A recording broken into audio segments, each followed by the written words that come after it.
BBM ngayong araw, November 17, 2022. Nasa Bangkok, Thailand na po kayo para sa ika-29 na APEC Economic Leaders Meeting. Kayo po ay nagbigay ng talumpati at lumahok sa Open Forum Discussion sa APEC CEO Summit 2022 na may paksang The Global Economy and the Future of APEC. Nakasentro ang mga talakayan sa kooperasyon sa pagitan ng APEC members economies, pangmatagalang plano hinggil sa kinabukasan ng pandaigdigang ekonomiya, at muling pagtatayo ng tiwala at pakikipagtulungan ng mga komunidad sa rehiyon. Ikinagagalak niyo po na makasama sa panel sina World Economic Forum founder at Chairman Klaus Schwab at PwC Global Chair Robert Moritz. Kahanga-hanga po ang ginawa nyo dito. Atin pong panoorin ang open forum na pinaunlakan po ninyo. Marami pong salamat.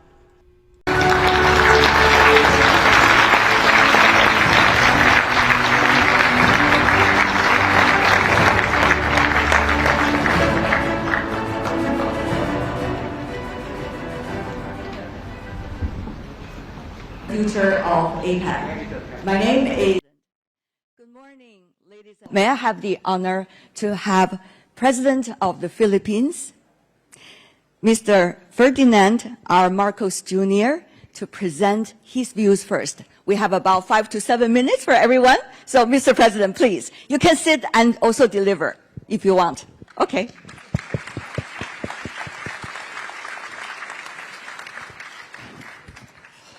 Thank you very much, and good morning, dear friends, colleagues, and distinguished guests. Sawasde.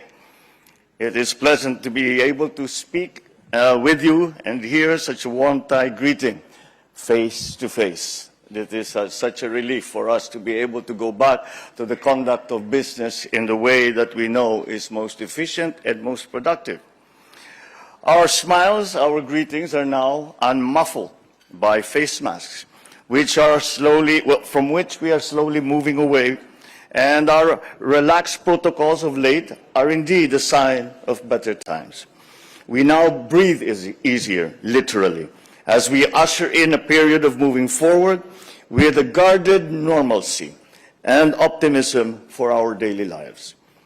Thank you, Madam Wei, for the kind introductions. I am very pleased to join Dr. Schwab and Mr. Moritz with all of you this morning, as I commend once again our host, Thailand, and the APEC Business Advisory Council of Thailand for organizing our first face-to-face APEC CEO Summit in 3 years.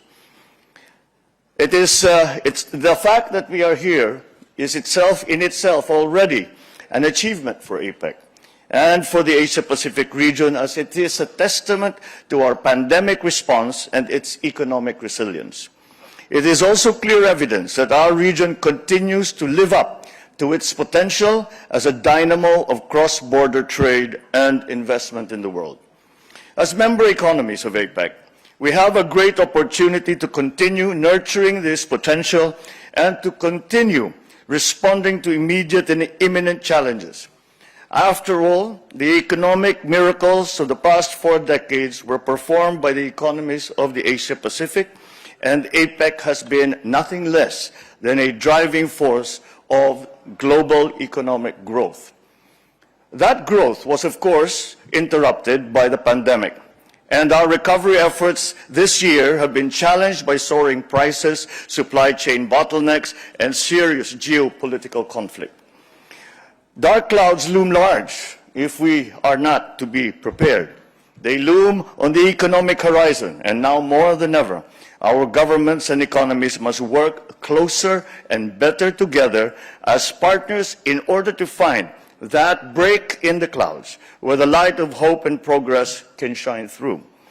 These shocks to our system have had, of course, a deleterious effect on our efforts of fostering inclusive growth. To prevent the situation from becoming a prolonged and self-perpetuating problem, We need to immediately address structural and policy issues with the objective of enabling rapid economic recovery and growth in a manner that creates jobs, includes more people into the mainstream, and reduces poverty and inequality. Three issues, I believe, are critical to this effort. First, food security is a serious global problem. This is felt by every household, by every family, by everyone. The issues that the world faces now, from climate change to inflation to war, are viewed by the ordinary Filipino through the lens of food security. As these issues are very closely interconnected in this delicate system of the global food ecosystem. Steep declines in agricultural output and productivity, from widespread damage to farms and to crops, have been increasing, and they are linked to climate change, which has made extreme weather events such as unpredictable typhoons and severe droughts more frequent and more deadly. The rise in commodity prices, coupled with supply chain disruptions and inflationary pressures, have obviously contributed to the rising prices of food. And the current conflict between two of the world's largest agricultural producers has led to a scarcity of grains and fertilizers felt painfully across the globe. Food security must be a top priority for all governments, and developing economies especially must have the policy flexibility needed to ensure an increased domestic food production and diversification, and to improve the local agricultural supply and value chain. Second, we must continue to reinforce global health systems, not only against new and emerging variants of COVID, but also against other infectious diseases that may emerge. The global economy simply cannot afford another crippling series of lockdowns and travel bans that deflate consumer confidence, dampen the recovery of tourism, and derail the stability of global markets. Governments must continue to invest in pandemic preparedness and in ensuring the resilience of a global health system. Adopting the One Health approach and strengthening health surveillance systems for emerging and re-emerging infectious diseases from the human-animal environment interface can be part of the solution. During the pandemic, APEC played a vital role in fostering open and effective dialogue and international cooperation through the sharing of data and knowledge. Our good work in this area must never slow down, but rather feed into itself, strengthening the foundations and architecture of global health systems and improving the governance of pandemic agility, resilience, and of response. Third is climate change, the most pressing existential challenge of our time. The Philippines is among the countries at great risk from this crisis, as we stand to lose more than up to 6% of our GDP annually by 2100, according to a study by the ADB.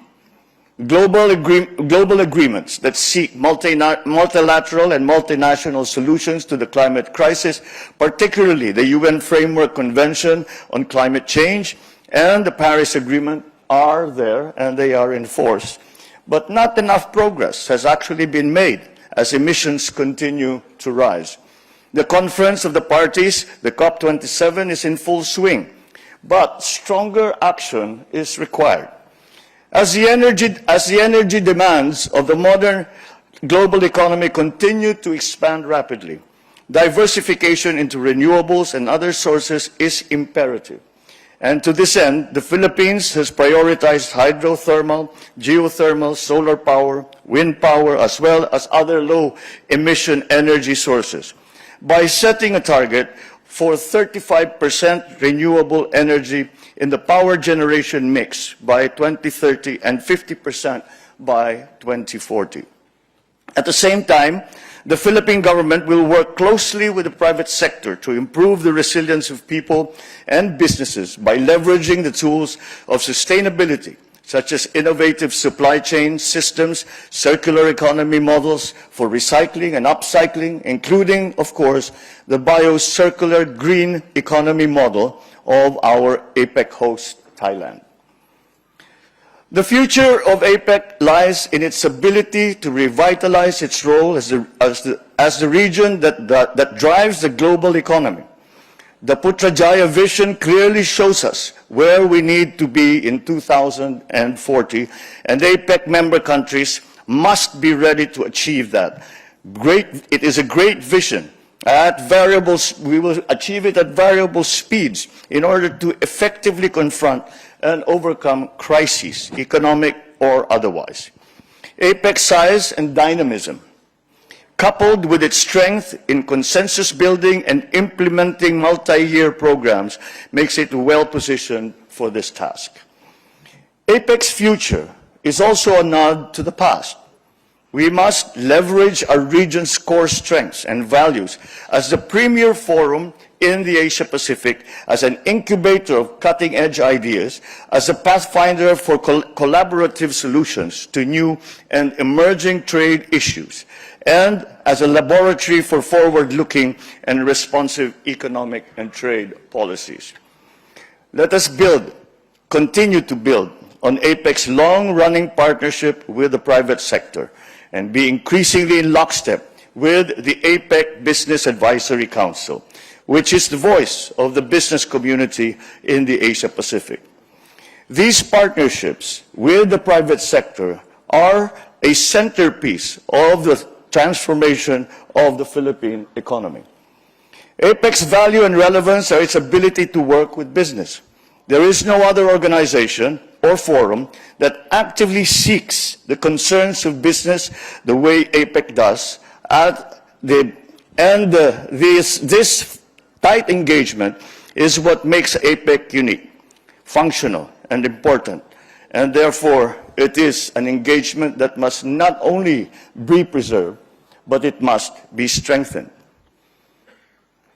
Finally, global and regional economic governance platforms, such as APEC, are geared towards averting conflict. Like other similar post-World War II institutions, APEC should always remain cognizant of the raison d'etre of international economic cooperation. And we in APEC, I believe, have found that very difficult balance of very healthy competition and yet very healthy cooperation. However, the geopolitical currents that we must live with are some things that we still need to be concerned about. Because prosperity and progress is only possible in a world that is at peace, because we, as nations of the world, can never achieve our fullest potential unless we do it together. We must have our sights set high for APEC and for all member countries. But whatever plans we may have for our countries, for our economies, those will come to naught unless they are within the context of peace in the region and in the world. Thank you for the opportunity to share these thoughts with such an esteemed audience this morning. I thank you very much. And as we say in the Philippines, mabuhay po kayo.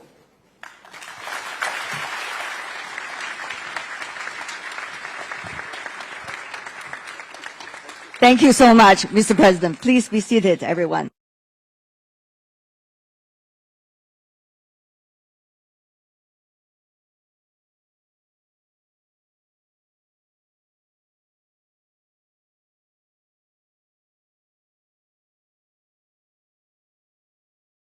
Diyan po, PBBM.